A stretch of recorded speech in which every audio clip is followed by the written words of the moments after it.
안녕하세요. 책 읽어 드립니다. HJ입니다. 오늘은 6부 3장 일본 주식시장 얼마나 비싸졌나와 4장을 읽어 드리도록 하겠습니다. 블랙 먼데이 직전 일본 중앙은행은 금리 인상을 진지하게 검토하고 있었다. 내수 경기가 강하게 살아나고 주식시장이 급등하는 등 이른바 엔고 불황에 대한 우려가 진정되고 있었기 때문이다. 1985년 말 일본 니케이 지수는 1만 3,083포인트로 마감한 후 1986년 말에는 1만 8,821포인트까지 상승했으며 1987년 1월 30일에는 2만 포인트를 상향 돌파하는 강세를 보였다. 특히 주당 순이익과 주가의 비율, 즉 주가 수익 비율이 퍼가 1986년 말 주가 기준으로 49.2배에 이른 것은 대단히 큰 부담이었다. 1965년부터 1986년까지의 평균 펄이 23.6배였음을 감안할 때 1986년 말 일본 주식시장은 거의 2배 이상 고평가되었던 셈이다. 1986년 말 취임한 앨런 그리스펀 연준 의장이 기존의 저금리 정책을 중단하고 금리를 인상한 것도 일본 중앙은행이 정책 기조 변경을 검토한 요인이 되었다. 미국이 금리를 인상하면 일본이 금리를 인상하더라도 엔고의 위험이 약화될 수 있다. 물론 두 나라의 금리 차만으로 환율이 결정되는 것은 아니지만 두 나라의 경제 여건이 비슷하다면 조금이라도 더 금리가 높은 나라의 통화를 선호할 가능성이 높아지는 건 부인하기 어려운 사실이다. 따라서 1987년 상반기에 일본 중앙은행은 금리를 인상했어야 했다. 그러나 타이밍을 놓치고 말았다. 1987년 상반기에 금리를 인상했으면 좋았을 텐데 이를 미적거리다가 미국 블랙 먼데이로 인한 국제 공조에 동참하느라 1989년까지 금리 인상을 단행하지 못한 것이다. 결국 역사상 유례를 찾기 힘든 주식 버블이 출현했다. 이 대목에서 잠깐 버블에 대해 이야기하자면 자산 가격이 어떤 수준에 도달해야 버블인지 정확하게 판단하기 힘들다. 자산 가격이 어떤 수준에 도달해야 버블인지 정확하게 판단하기 힘들다. 이때 활용하기 좋은 기준이 하나 있는데 그것은 바로 내부자 입장에서의 판단이다. 내부자 입장에서 주식을 매수하기보다 매도할 요인이 훨씬 강해지는 때가 바로 버블이라는 것이다. 예를 들어 1980년대 말 어느 기업가가 일본 주식시장에 상장을 계획하고 있다고 가정해보자. 그런데 주가 수익 비율이 4배에 불과하다면 주식시장에 공개하지 않으려 할 것이다. 주식시장에 상장하는 이유는 결국 자본을 조달하기 위함인데 회사 한 주의 기대 수익률, 주당 수익률, 그러니까 주가분의 주당 수익률 곱하기 100, 기대 수익률은 25%인 반면 당시 일본의 그 은행 금리는 2.5%에 불과하니 주식을 상장하는 것보다 은행에서 대출받는 게 낫기 때문이다. 이처럼 주식시장이 침체되어 상장 기업들의 PR이 낮을 때에는 기업의 증자나 상장이 크게 줄어든다. 반면 주가가 높아지면 이와 반대되는 현상이 나타난다. 예를 들어 1989년 일본처럼 돈도 제대로 못 버는 별 볼 일 없는 기업의 주식도 PR이 100배에 거래되고 채권금리가 6%를 넘어선다고 생각해보자. 이 기업 주식의 기대 수익률은 1%에 불과한데 이 1%는 주가분의 주당 순이익 곱하기 100이 1%였을 때를 말합니다.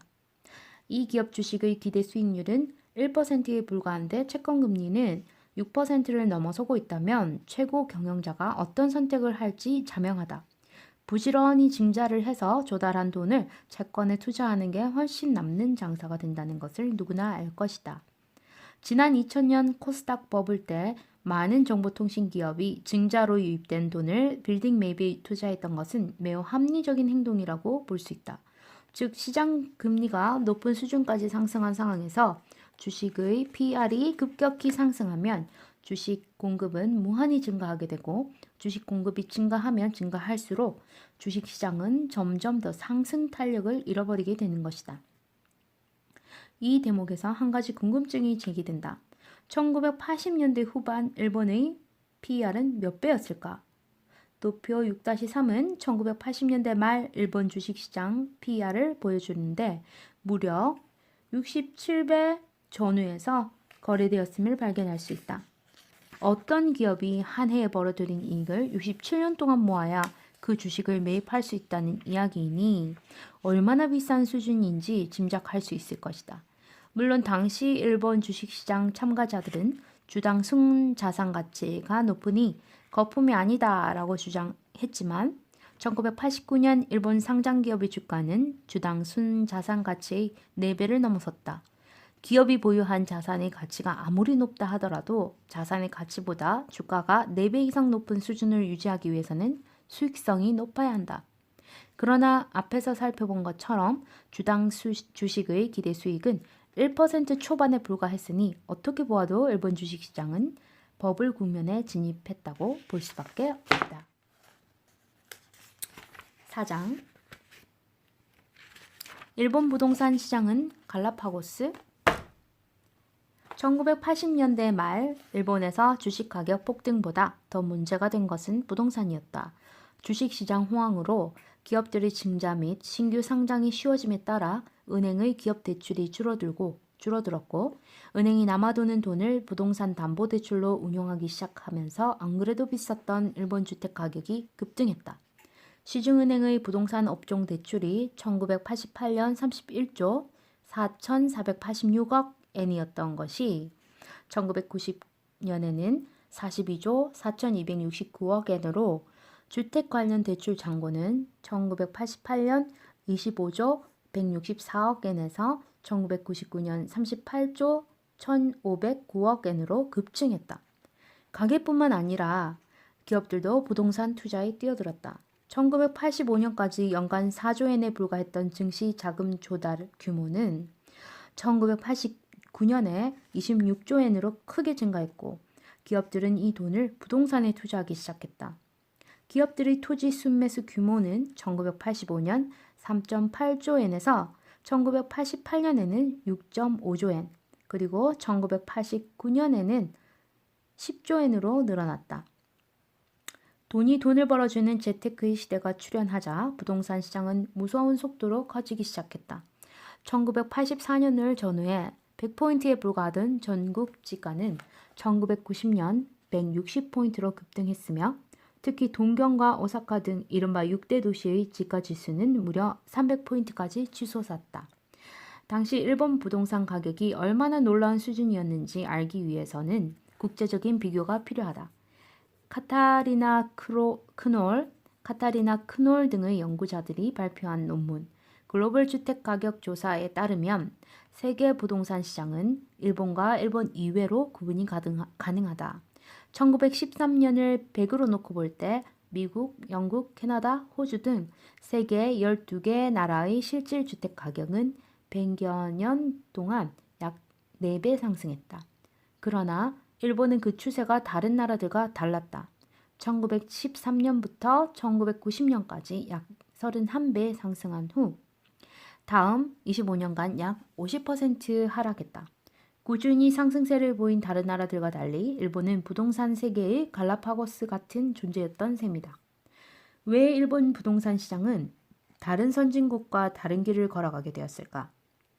다른 선진국에 비해 일본 경제의 성장 속도가 빠르고 도시화가 급격히 진행되었던 것이 1955년에서 1973년 주택가격 상승의 원인이었음은 분명하다.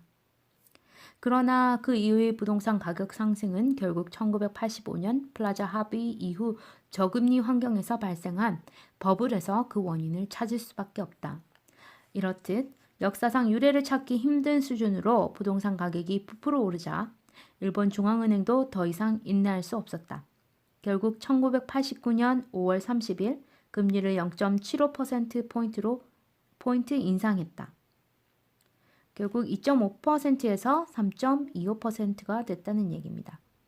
일본 중앙은행의 금리 인상은 1980년 8월 이후 처음이었지만 일본 부동산 시장은 꿈쩍도 하지 않았다.